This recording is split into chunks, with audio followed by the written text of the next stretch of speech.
Welcome to the Beehive. I'm talking with David Fielding, the original Zordon, about 3 minutes in. But first, the theme song.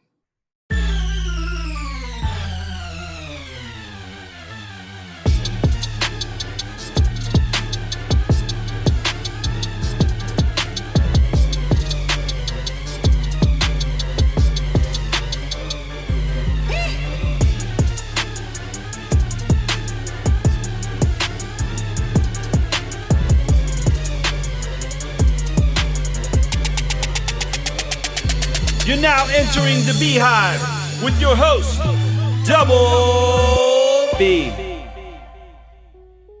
Welcome to the Beehive. I'm your host, Double B, aka Bobby. And, if you like this episode, I just want to encourage you to please leave us a comment down below, like the video, like our Facebook page, subscribe to our YouTube. It all just really helps the show out a lot. Thank you. Part of my goal with this show is I want to chronicle where we're at, because we're at a pretty historic moment right now. We're about 3 months into COVID, and it kind of feels like we're in this weird in-between place. Stores and restaurants are starting to open up, but it still feels kind of weird.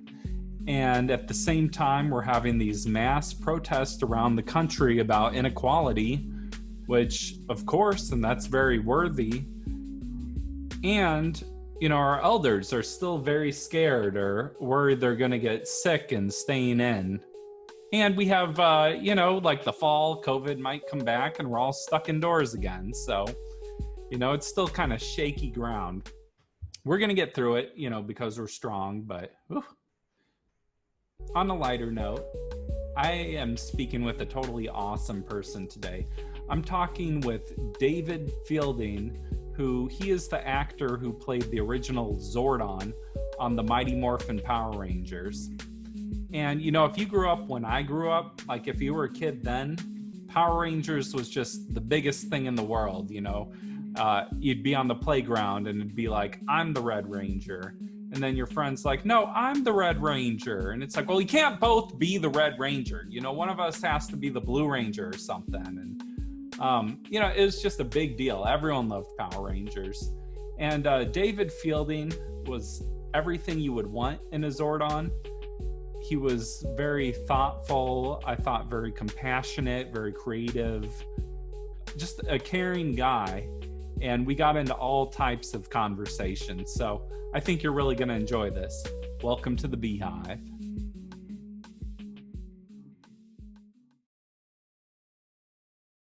Well, I'm so glad to have you here. Just thank you for taking the time. Yeah, my pleasure to be here. Happy to talk to you. Yeah. Well, so let's just get into it. I just want to get into some of the basics about Zordon and your character. Sure. How do you even land a role like that of just becoming Zordon of all things? Well, Haim Saban had been trying to get a show like Power Rangers on its feet for quite a number of years. Since like the mid to late 80s, he had been trying to pitch this hybrid American-Japanese show where he would take the Sentai footage and then mix it with an American cast and storylines for kids here in America to watch. So he'd been trying to work on that. And in the summer of '92, they had finally, all the pieces had finally come together. So they had put enough money and resources together that they were going to shoot a pilot for the show. I had just recently moved to Los Angeles. I had finished my Master of Fine Arts degree at the University of Pittsburgh and went out to LA to sort of seek my fortune to see if I could find work in the film and television industry. And so I had only been in LA for a couple of months when I got a phone call from an old classmate of mine who I had gone to my undergraduate with at the University of Texas. And Stacy was working at Saban in the production department. She was part of their film crew, and I believe she was second assistant director on the pilot that they were shooting. And she had called me up because she knew I was out there. And apparently they had already done like a number of weeks of filming. And so she called me in and said they're auditioning with this role for this character, and I think you'd be really good for it. Would you like to come in? And I said, yeah, sure.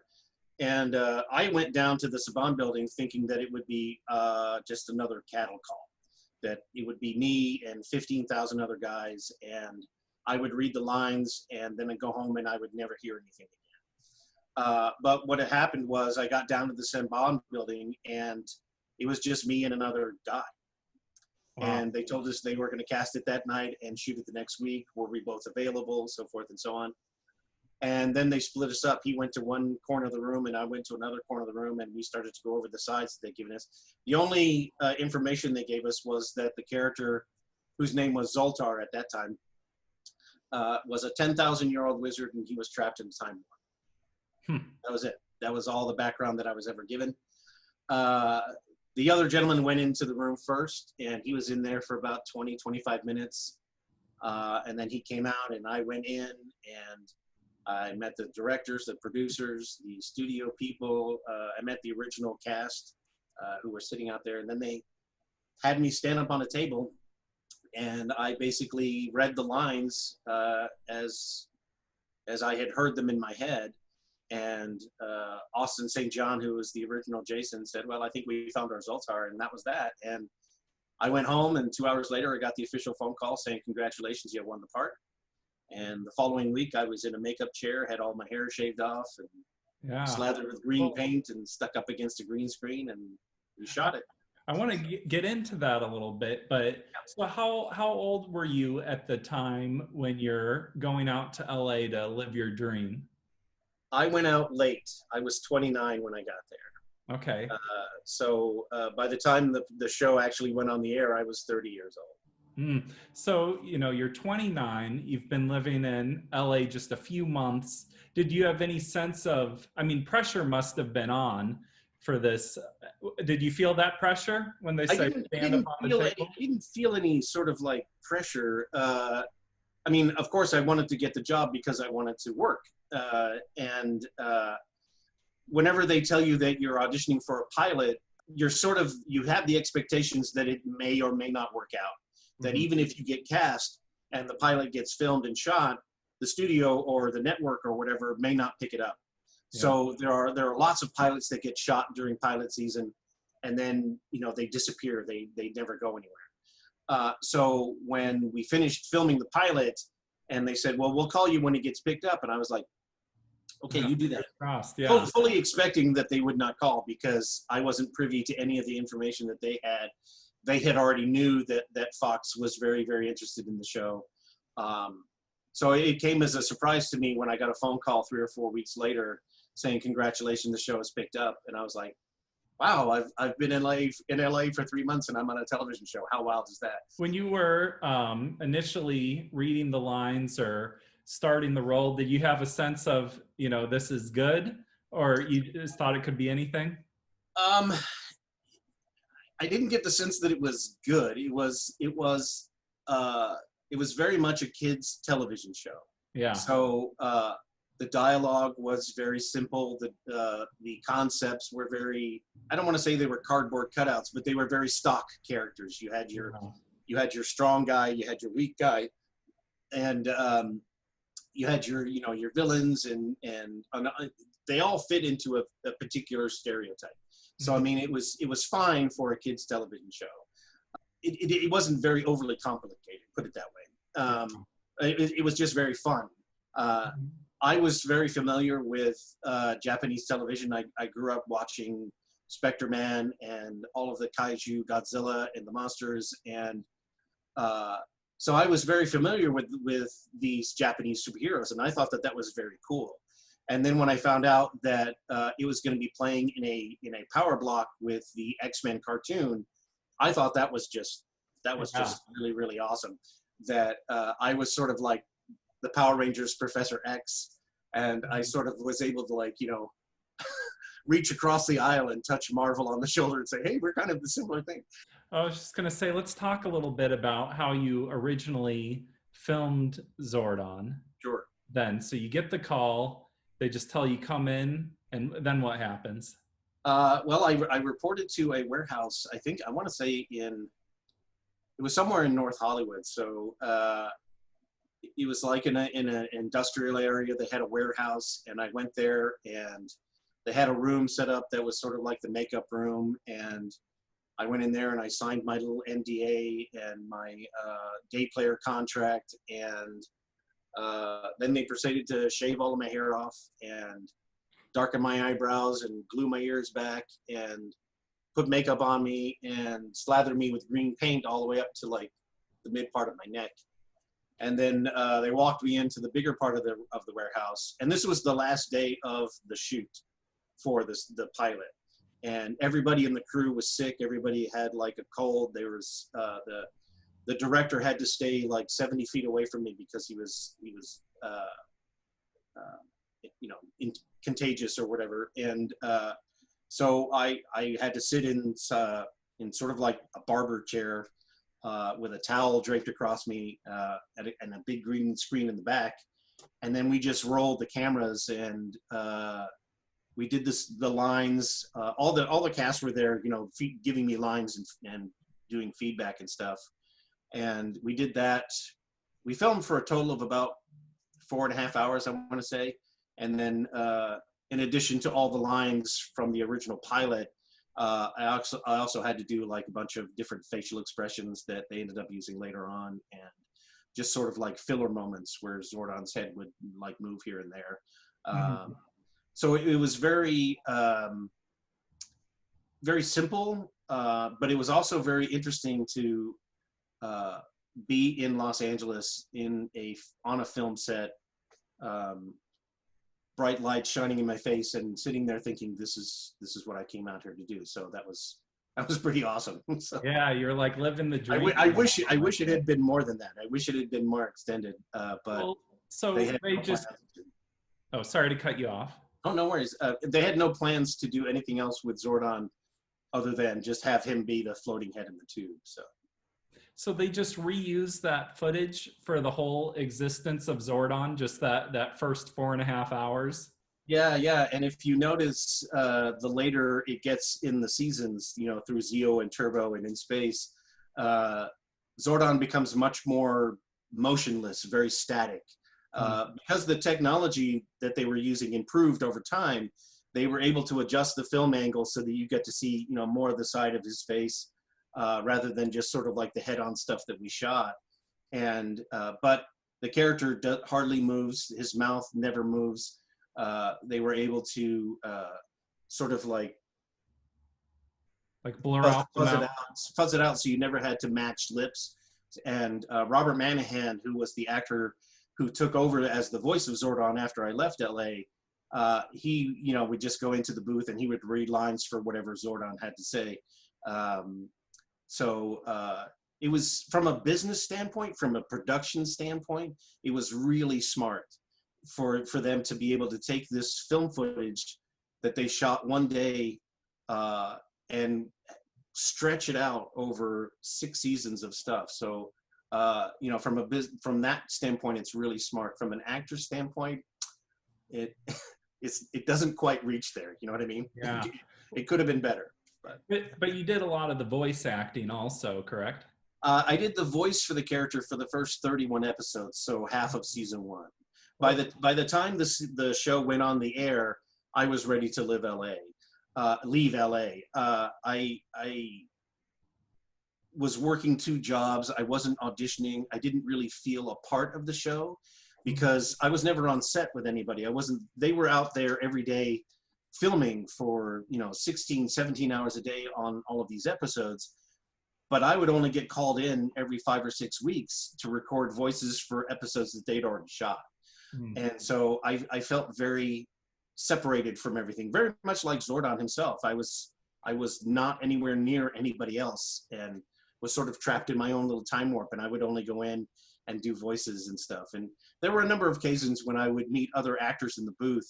Richard Horowitz, who was the voice of Alpha 5, and there were a number of times when we were in the booth at the same time and we could get to interact. And there was 1 or 2 times I think Barbara was there. Barbara was the voice of Rita Repulsa. So it was fun to have her in the booth with me. But Barbara and I never actually acted together until was it 2017, 2018, when we were at Power Morphicon and we did the live read for the Shattered Grid comic book, and we got to speak as Zordon and Rita back and forth, and that was pretty awesome. That's so cool.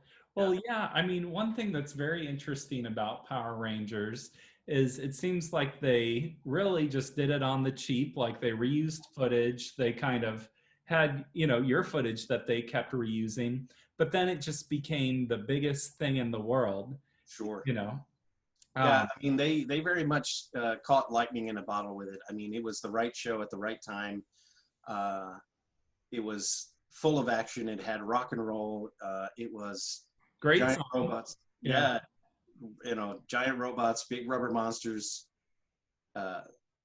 Anybody could be a Power Ranger. The way that the costumes are made, the way the helmets are, it could be anybody under the suit. So it was very easy for kids at home to say, oh, that's me.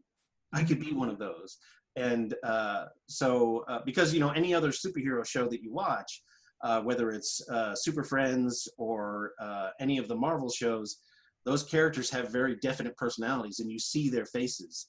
So, that's who they are. But, underneath, and even though the kids had their own personalities and Jason is Jason and Zach is Zach and Kimberly is Kimberly and Billy is Billy, once the suit went on and you could no longer see their faces, it could be anybody under those suits. And I think that was very appealing, especially because they already had a bunch of ready-made toys ready to go. So as soon as the show went on the air, the toys were on the shelves, and it was mayhem. Yeah, well, those toys were, I was a kid at like perfect Power Rangers time, and those toys were like sold out everywhere. It's like maybe you could get a little cheap squirt gun with like a Red Ranger sticker on it or something, but the toys themselves, it took a while to even get them. It was such a huge thing.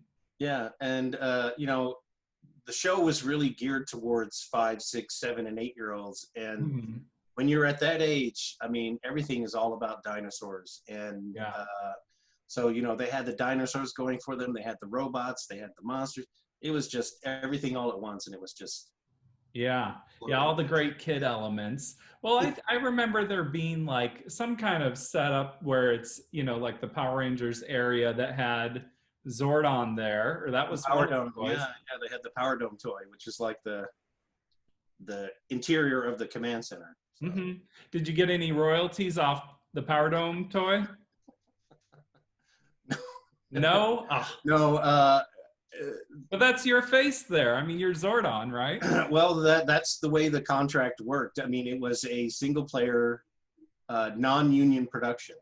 So, which meant that I was paid for the day that I worked, and the contract was fairly ironclad in its language about what they owned and what they could do with it. I mean, I took it to several entertainment lawyers, and they were like, well, sorry about that, but that's just the way it works. And that's really sort of like a standard non-union practice, which is why for the longest time, Power Rangers was a non-union show. One of the reasons why they still film it in Australia is because they can film it under non-union rules, meaning that the amount of money that they spend on it, they can keep fairly low.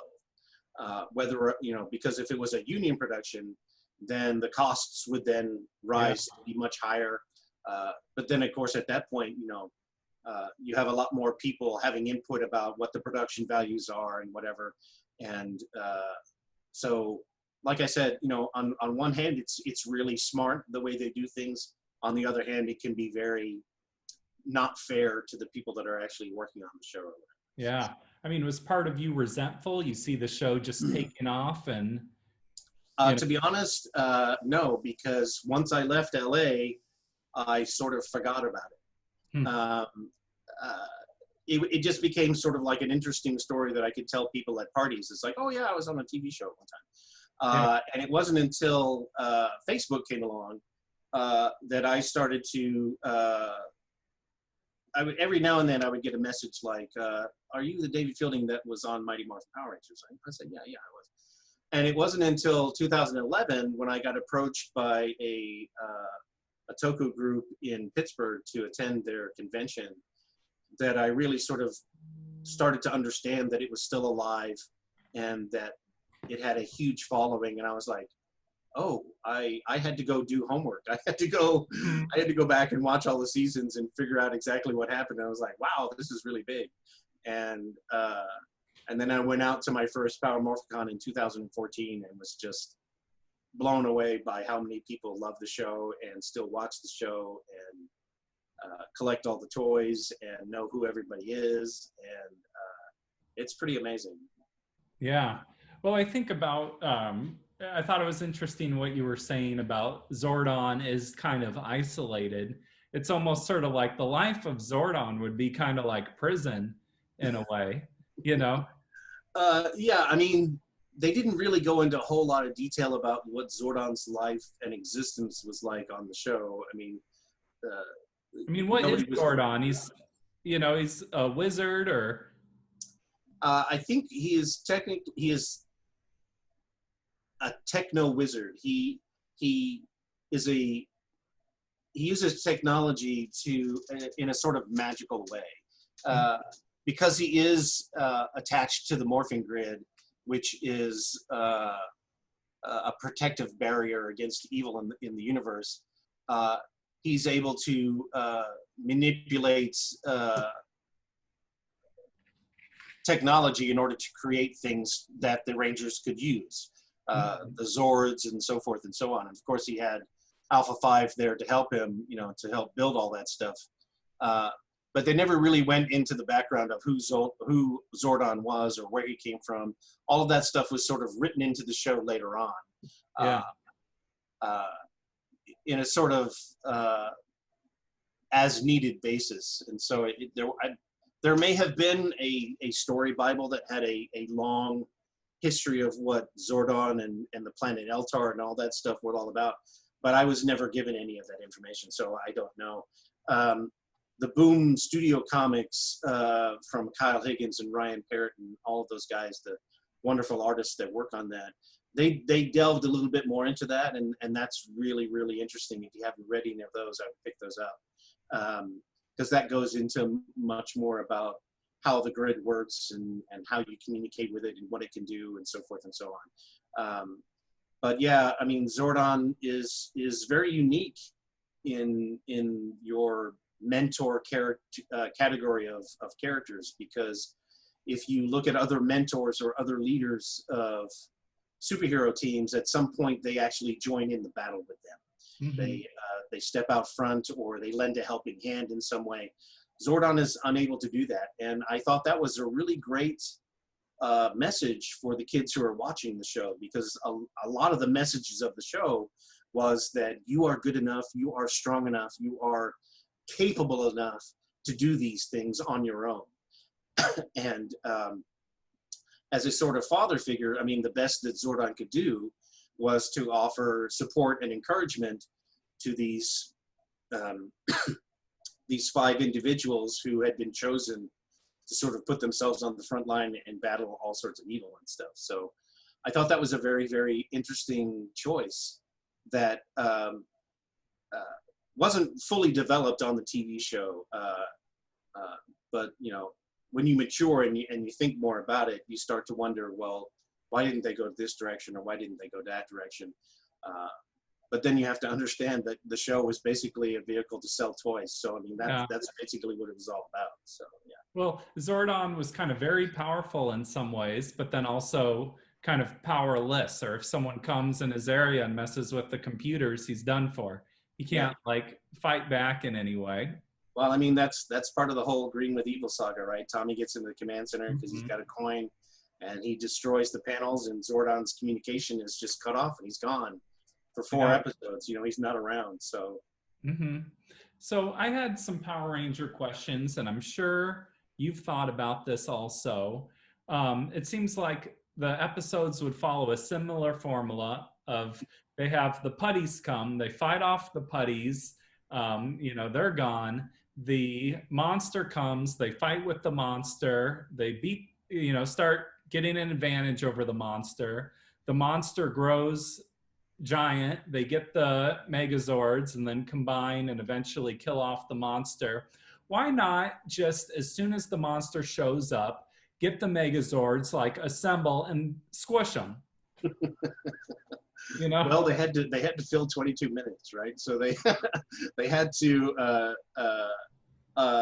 fill all of that time, and there's only so much you can do with Bulk and Skull. Bulk and Skull are awesome. They are the heart and soul of Power Rangers. They have an amazing arc in that show, you know, because they start off as these bumbling fools, and then they become very heroic, almost superheroes themselves at the end of it. And Paul Schreier and Jason Narvi are just two of the most wonderful people you ever meet. They're great, and their characters are wonderful. But there's only so much you could do with them, and then only so much you could do with the kids outside of the costumes, fighting the putties on their own. And then, of course, you had to transfer into the Japanese footage, which then would transfer into the Japanese footage of the monsters fighting in the city, and then you all had to tie it all up into a bow in 22 minutes. Leaving enough room for commercials and stuff. So, I'm fairly certain a lot of the scripts followed a very formulaic, you know, this is what happens in the first 5 minutes. Here's what happens the next 3 minutes. And then, So, yeah. I was thinking maybe, I was thinking about this question, and maybe it's like the ethics of the Rangers, or they don't want to escalate or take it to the next level. It's always like the villain is escalating things. Well, that's Zordon's second rule, right? Never escalate unless Rita forces you to. So yeah. Another thing is when they kill off the monster just kind of explodes. Do you think, are they killing it? And did they have to? Well, I'm always of the impression that the monsters are not really killed. They are just sent back to wherever it is that they came from. They are banished back to the dark side of the grid or whatever. I don't think that the Rangers ever kill anything. We because of where we are in our society and what we have watched growing up in TV shows, it's very easy to sort of like say that these heroes were killing these monsters. My take is that they aren't. It's just sort of like banishing them to back to where they came from. A lot of the monsters, especially the putties, were just these pieces of clay that Finster would bake in that big thing, and then they would come down to Earth and they would be alive and they would do their thing. So you're not technically killing anything that's ever alive. And some of those monsters, whether they were created from a purse or if they were created from a pineapple or whatever it is that they were created from, you could, I guess, debate whether or not they were actually living creatures to begin with, or if they were just sort of magical golems of some sort that Rita was just sort of controlling, and they weren't really actually living beings. But I mean, it seemed like they had a consciousness, though, or they could think, and they talked, they taunted the Rangers. They had thoughts of their own. Yeah, exactly. So I mean, it's a very sort of weird mishmash, techno magic weirdness. So yeah, but it's amazing. The fan community has really devoted a lot of time and energy to try to answer questions like that. And they come down very hard on, this is the way it is. No, this is the way it is. And they're very passionate about it. They go back and forth with each other and bump heads about a bunch of things. It's very interesting to watch. What about, I'm sure people have brought this up before, but the kind of race element of Power Rangers, that it's like the, African American Rangers, the Black Ranger, the Asian Rangers, the Yellow Ranger. Do you think they were conscious of that, or it's just a coincidence, or what? If they were conscious of it, I don't think they put a lot of thought into it. They just sort of rolled with it. I mean, Walter Jones, who played Zach, the Black Ranger, tells a story about showing up the first day to get fitted for his costume, and they had all of the suits hanging there on the rack. And Walter was like, "Man, I hope I get the black one. The black one looks cool." Mm-hmm. And so they gave him the black one. He's like, I'm the Black Ranger. That's awesome. Yeah. And so for Walter, it became a very empowering thing that Mm-hmm. he was the Black Ranger and he was in a black suit. And I think that's very empowering.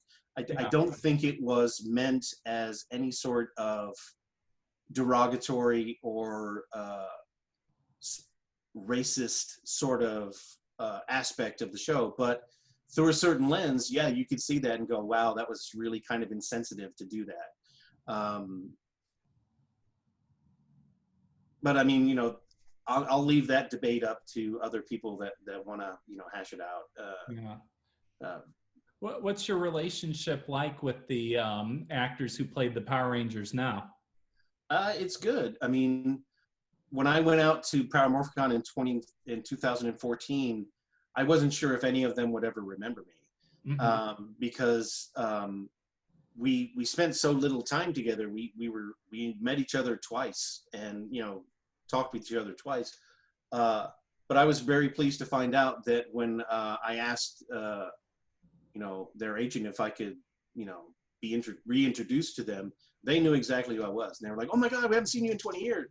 Yeah. And so that was a great feeling. And I've been to so many conventions with them now that we really are part of a sort of traveling vagabond family that, we land in a different city and, we hang out and we have dinner and we trade stories back and forth. And it's just a really good time whenever I hang out with them. So, yeah. So what's that circuit like, doing all the Comic-Cons or the Ranger events? Or It's really sort of surreal, and every time that I go to one, I have to ask myself, what am I doing here? Why do I deserve to be here? Because the very surprising and happy coincidence of that is that I get to meet some of my childhood heroes who happen to be at the same convention that we are. So I get to have conversations with Sam Jones, who's Flash Gordon, or I get to meet Gigi Edgley from Farscape, or Tony Todd from Candyman, and all this stuff. And I find myself sort of rubbing shoulders and elbows with these people that I've watched on the screen and enjoyed them, and I'm like, wow, I get to. well, and you're a peer with them too. You're not just a fan, but kind of a peer. Yeah, it's very surreal, especially since I spent such a little time on the show that there's part of me that always feels like you don't deserve this, because the time that you spend on the show seems so minuscule compared to everybody else. But all of my castmates are very supportive of bringing us all together, and whenever we're all together, it's always full of camaraderie and good times. So yeah. It kind of shows too, like some little thing that you weren't even thinking about that hard, and it amounted to so much where 25 years later or so, it's still a big thing. I think the thing that I'm most proud of is that the show was very positive for a lot of people. That I've heard so many stories of kids who would watch the show before school or rush home after school to watch the show, and they were having trouble at school, or they were having trouble at home, and the show became their sort of point of solace, where they could just sort of forget about all their problems, and the Power Rangers would guide them through their day, and it gave them a lot of confidence and the sort of wherewithal to think that I am worth something, I can do something, and I'm a Power Ranger too. And so I'm very humbled by the fact that the show has been so positive and so meaningful to other people, because there's so much in the entertainment industry that just sort of comes and goes, or it's ultra violent, or horrifying or terrifying, or it promotes this sort of idea or whatever. But Power Rangers is a very positive, all-inclusive, very diverse and welcoming community. So that's something to be very proud of. Yeah. What do you think has given it the staying power to still be a thing so many years later? Because there were a lot of other things like VR Troopers or, shows that came and went. But Power Rangers, it's like they just kept making more versions. There was a movie. what do you think gave it the juice like that? Well, I think it's a couple of elements. They took the secret ingredient of the Super Sentai, which was this sort of idea that the superhero would do instant change. That 1 second they would be a normal person in street clothes, and then they would say a magic phrase, do a pose, and then they were transformed into this superhero. I think that's part of it. I think another big part of it is Ron Wasserman's music. The theme from Power Rangers is, once you hear it, you're never gonna forget it. It's in your head. That guitar lick, the phrase "Go Go Power Rangers" is always going to get everybody to like stand up and cheer. Yeah. I think that's a huge part of it. The fact that it's primary colors, people like, you know, they glom onto a color, they glob onto an action. I think that's part of it. And you know, like I said before, I think it's the idea that it could be anybody under the suit. It could be you, it could be your neighbor, you know, it could be me. I could be a Power Ranger, and that, I think, is what keeps people interested, and what keeps them showing it to their kids, who will then show it to their kids, and it just keeps growing and growing, and that's awesome. Yeah. Do you have any interesting stories from like your time on the convention circuit, or just something really wild happened, or? Not really. I mean, I'm really sort of a very unadventurous kind of person when it comes to doing things in different cities and stuff.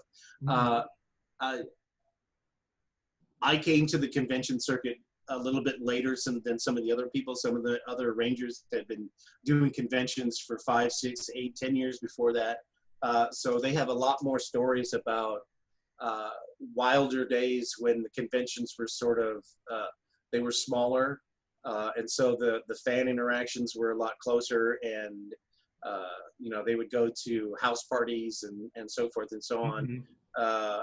But no real sort of wild or interesting stories to talk about. I mean, I've done a couple of Power Rangers After Dark panels, which can get a little risque as far as, like, you know, with the subject matter and so forth. But you know, it's all fun and enjoyment. There's no real sort of spicy TMZ kind of stuff going on. Yeah, I guess what are the Power Rangers gonna do, you know? Do you relate to the character of Zordon at all? I do, actually, and I do feel a great responsibility to try to uphold the sort of ideals that the character had, meaning that you know, you don't talk down to people. You're always trying to be supportive. You're always trying to be welcoming, very encouraging. Always trying to remember, you know, to remind people to do the right thing, to do the best thing. You know, be the best person that you can be. Stand up, not only for yourself, but stand up for your friends. It's the people right next to you. Those are the ones that need you. So, you know, I know that you have it within yourself. You can do this. I believe in you. And those are the kind of things that I really identify with. And I try to maintain that throughout interactions with fans and people on the street and so forth and so on. Yeah. Well, it's wonderful you can take so many like positive values from the show and just think of it on like a deeper level like that. Well, I mean, you know, you look at the show and it's rated G with extra cheese. It's silly. It's flashy. It's very easy to dismiss.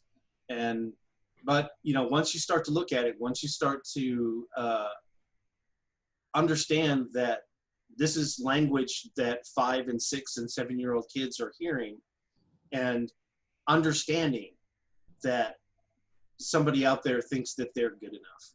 And I think that's awesome. Yeah. What was your life like before Power Rangers? Or so you did you trained as an actor. Tell me a little bit about that. I knew I wanted to be an actor pretty early on in my life, but I didn't get the confidence to actually pursue it until I got to high school. in my second half of my sophomore year, junior year, and senior year, I joined the theater department, the drama club at high school. I got my first taste of doing plays and stuff. And then I went to junior college for a year and a half, and then traveled down to Southwest Texas to do my undergrad work there, and got a Bachelor of Fine Arts in acting, and then went through the university resident theater auditions and was chosen to go to school at the University of Pittsburgh. And while I was at Pittsburgh, I got a stipend to teach intro to acting to undergrad students there. So I was spending most of my time learning the craft of acting. I wasn't learning a lot about what it takes to have a career as an actor. And the most important thing that anybody with an acting career needs to have is some sort of network. You have to learn to talk to people. You have to learn to make connections and sort of shake hands and be nice to people. And hopefully one of these days a door will open and you'll walk through and you'll be in it on a TV show, or you'll be in a part or whatever. And I hear it all the time from people that are big success stories to middling success stories to people that left the business because they became disillusioned. But the one thing that everybody always says all the time is you have to be nice to people. Be nice to people. It's not that hard to maintain relationships, and all of those stereotypical stories you hear about difficult actors who are difficult to work with and so forth and so on. Eventually people stop working with those people because they just don't have time for the BS. They don't have time to babysit that kind of an ego.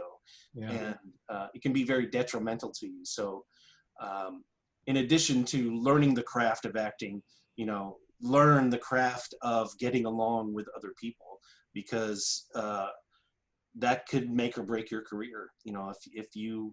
If you tick off the wrong person, you may never ever work again. So yeah.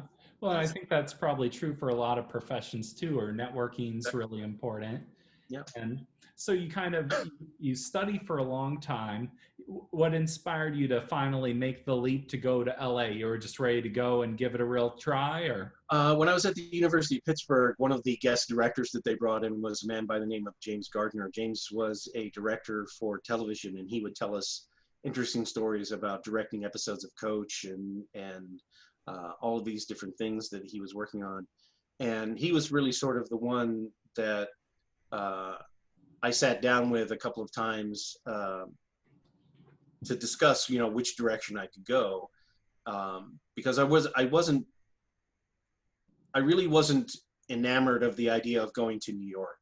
If you go to New York, you're basically looking at stage work, going for Broadway and stuff like that. And I didn't think I had the sort of skill set that would allow me to be a full-time working actor in New York, because my singing ability is limited. I have no musical ability. I don't play an instrument. So being on the stage really sort of is a multi-talented sort of avenue for a creative actor type person. If you're going that way, learn how to sing, learn how to play an instrument, be three things at once, so that somebody who's looking at you for a part can go, well, they can do that, and they can also play the guitar. Perfect, we got it, we got that right there. That's what we need. But film and TV, a lot of that stuff can be faked. A lot of that can be fabricated in a sort of movie magic kind of way.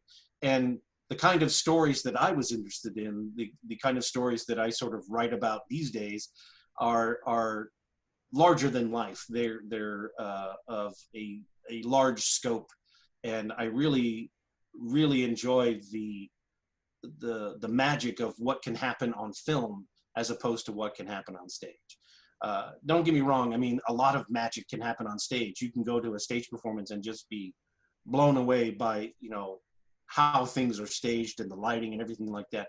But the dreamlike quality that film can create, that just really pulls you into the story and drags you along until the end, that's really what I was wanting to be a part of, to really fully experience. And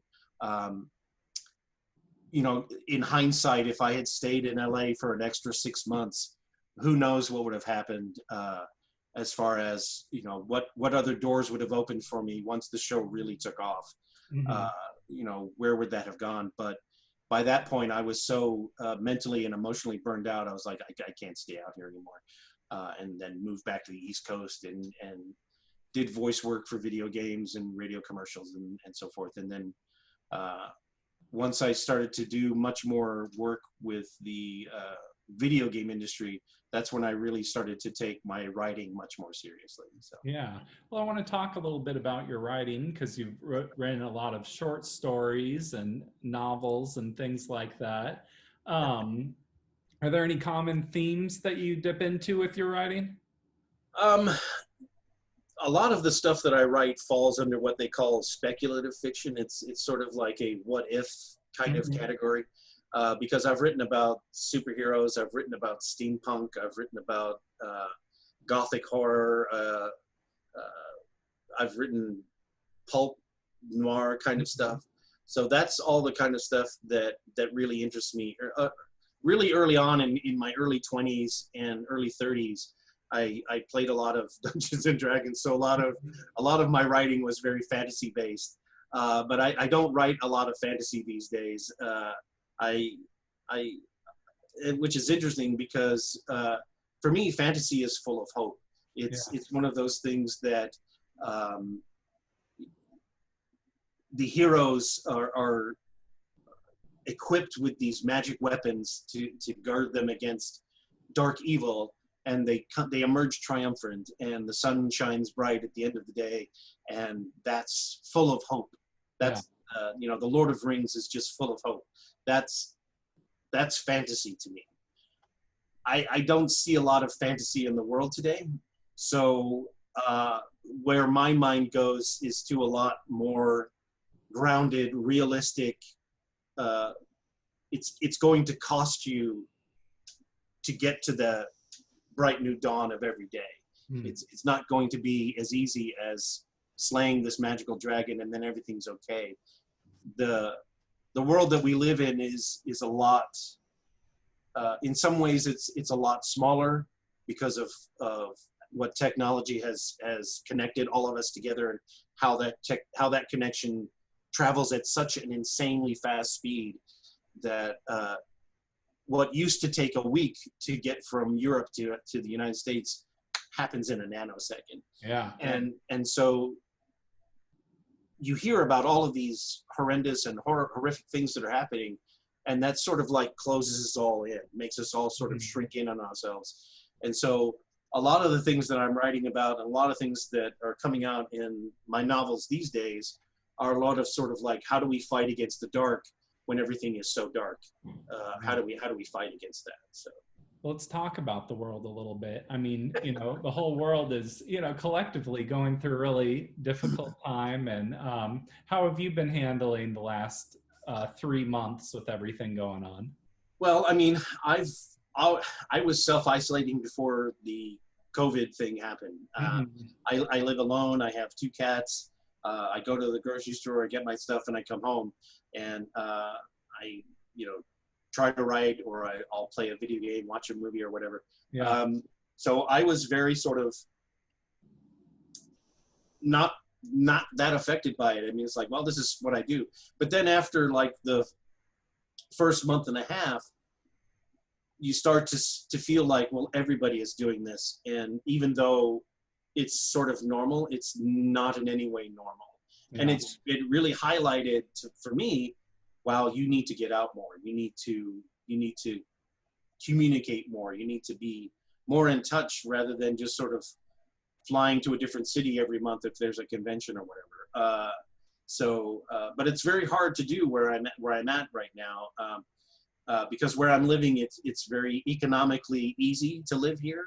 Yeah. But on the other hand, it's so separated from everything else that a lot of the things that I would be interested in doing, I can't do because there's nothing like that around here. So I've sort of inadvertently trapped myself in another tube in a way. And I'm hoping, you know, once everything sort of, if things start to get back to normal, that I'll be able to find a way out of it. But we'll see. We'll see. Yeah, I hope so.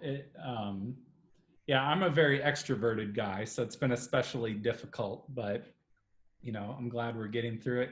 So are you just are you able to support yourself just through conventions and writing? Like, is that your main effort? Luckily, yeah. I mean, it's not what you think it is. Uh-huh. It's I live below the poverty line.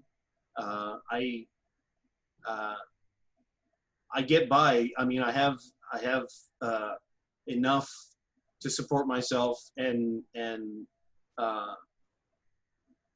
get through month to month by myself. But going to a convention and sort of generating an income that way, at least for me, is not that lucrative. I mean, it's okay, but it's not what you would consider like a full-time job. Yeah. I don't have any health insurance. I don't have any safety net if something goes wrong. So it's very scary, and but I mean, the entire world is scary right now. So I mean, it's sort of a balancing act of trying to pay attention to things and ignore other things, and sort of like just kind of focus on what I need to focus on, so to get through. So Yeah. What do you think Zordon would do in these times? uh, well, I think Zordon would try to encourage the Rangers to keep the public as safe as possible. Mhm. Yeah, just like in the show, the kids were very community minded. They were always doing some sort of community effort one way or the other. And I think Zordon would continue to encourage that we're better when we're together rather than being separated. So he would encourage them to try to maintain, all of the protocols that the that the CDC and everything else has put in place to say, stay 6 feet apart, and maintain social distancing and all that stuff. And of course, the Rangers would be doing public service announcements about washing your hands and doing all that kind of fun stuff. Yeah, I think he would just be continuing to fight the good fight. So Yeah. What's your message to like Zordon and Power Rangers fans, or everyone who's going through a tough time right now? Like, what would you say to them? just stay positive. I mean, the thing about Zordon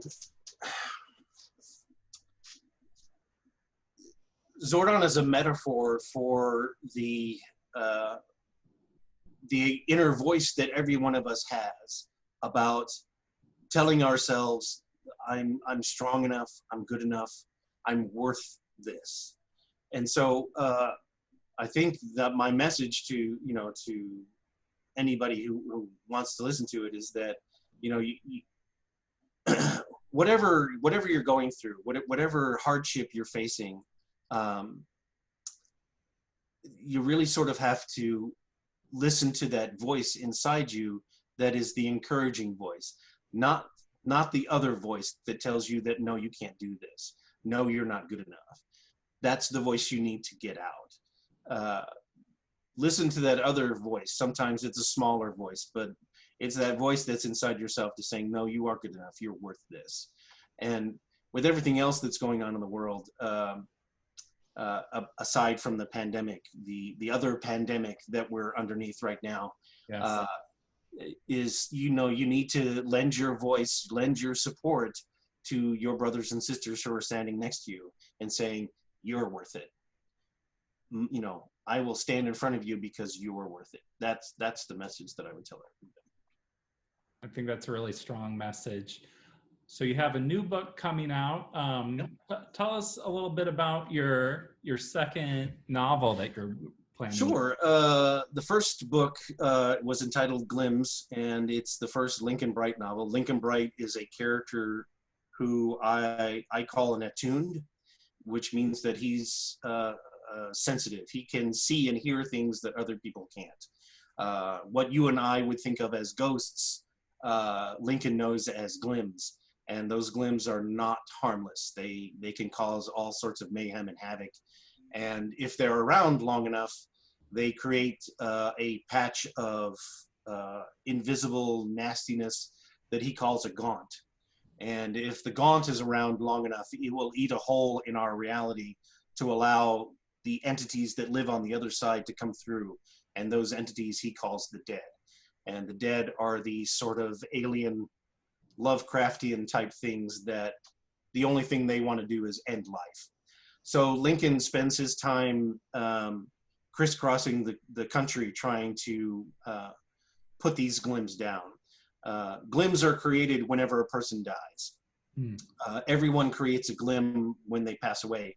It's just that most glims recognize that life has ended for them and they just dissipate and disappear. However, if somebody has either experienced great trauma or great anger or great hate, that's the stuff that sticks. And that's the thing that creates the glims, and those are the glims that Lincoln fights. So in the first book, Lincoln goes to Racine, Wisconsin to try to take care of a glim. And in the course of that story, he encounters an autistic young boy by the name of Petey, who he finds out is exactly like he is. He can see and hear glims, and he understands that this young 14-year-old boy is going to have to do what he does. And so he takes it upon himself to sort of mentor and teach this young kid about what it is to deal with these nasty forces. And in addition to that, there is a sort of SCP group called the Hermetics that are after Lincoln to sort of use him in a ritual to that may or may not end the world. So that's what that's all about. And the second book is called Gaunts, and it's the Hermetics have caught up with Lincoln and Petey, and they're trying to snatch Petey away from Lincoln because Petey is a much more stronger attuned than Lincoln is. And so Lincoln goes on the run with Petey and Petey's mother, Lila, to try to escape the Hermetics. And in the course of that adventure, they run into some very nasty and ugly things, and it gets pretty exciting. So, yeah. Well, it seems like a common theme through a lot of your art and a lot of your work seems to be compassion. So that's something I can really appreciate, definitely. And just what an amazing situation that it's like you go to LA, you do this small thing, and then it has such an impact, and people are still kind of recognizing you for it so many years later. So just congratulations on all that. You know, yeah, that's cool. It's very humbling and something that reminds me, you know, that you have to be very mindful of what your own impact is, because you can smile at somebody on the street and that will make their day and turn their life around, and you may not even be aware of it. So one small thing that I did one day 27 years ago has translated into you know, thousands of lives were sort of changed by this kids television show that taught them to be good, to be better, to stand up, you know, to link arms with their friends and say, we can do this. And so it's always awesome to, you know, be able to remind myself that I've had a little bit of an impact. I've helped people, and that's something that I'll always take with me, and that's awesome.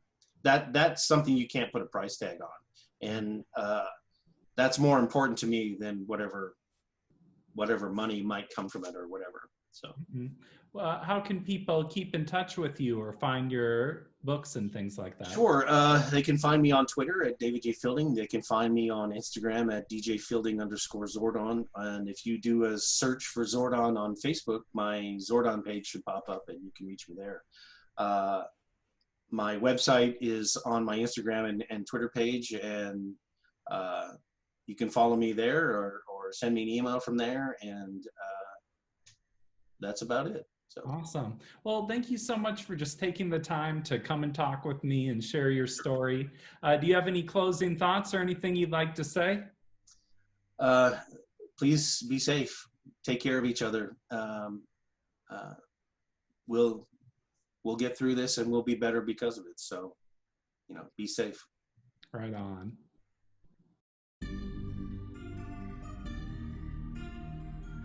So that's the show.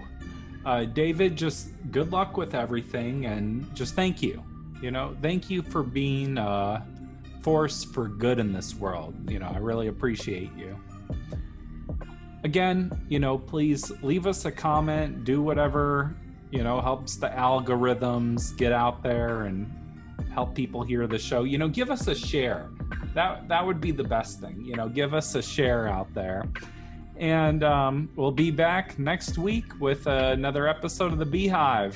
See you next week. Peace.